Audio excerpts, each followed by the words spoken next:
हजारों वर्षों के पुनर्जन्म के बाद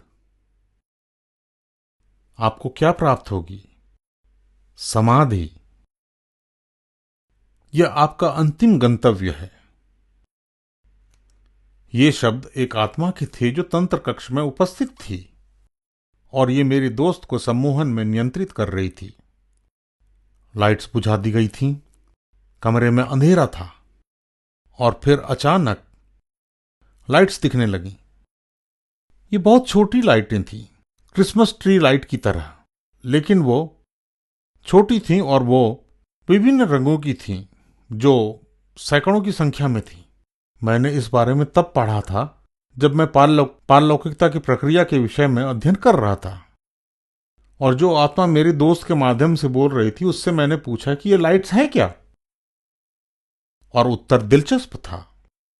आत्मा ने कहा, ये आत्माएं हैं जो स्वयं को कभी नहीं दिखा सकती, जैसा कि मैं आपके पास आती हूं, और वो अपने गंतव्य के रास्ते पर हैं। आखिरी गंतव्य, हजारों वर्षों के बाद के आत्माओं के पुनर्जन्म के बाद।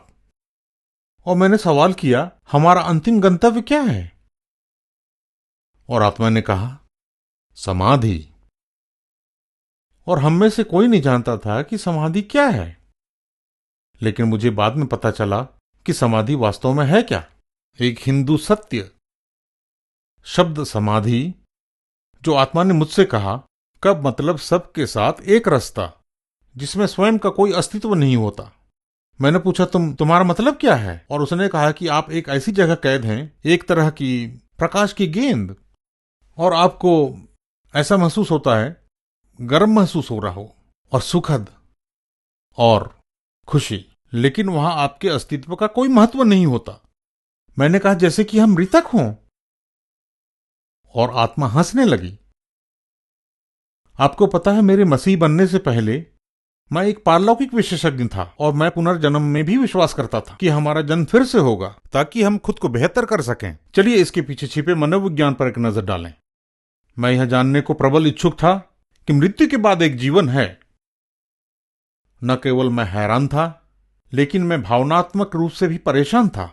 आप देखिए, यहां आत्मा मुझे बता रही थी कि मृत्यु के बाद भी एक जीवन है, पर वह मुझे यह भी बता रही थी कि मेरी मृत्यु तो निश्चित है और कुछ भी नहीं बचेगा। इसके पीछे का मनोविज्ञान देखिए। और मैंने सोचा कि अगर यही सब कुछ है तो मैं अपने पापों का मजा क्यों न लूं, क्योंकि पाप करने में मजा आता है। परंतु पाप की मजदूरी तो मृत्यु है। आप देखिए, पुनर्जन्म यीशु की मृत्यु दफनाने पुनर्जीवित होने को नकारता है, परंतु यीशु ने पहले से ही हमारे पापों की कीमत चुका दी है। और यह मुझे आगे ही आगे ले जा रहा था पाप में। और परमेश्वर का धन्यवाद कि मैं एक मसीह बन गया और पूर्ण रूप से यह समझ पाया कि यीशु ने सचमुच हमारे पापों की कीमत चुका दी है।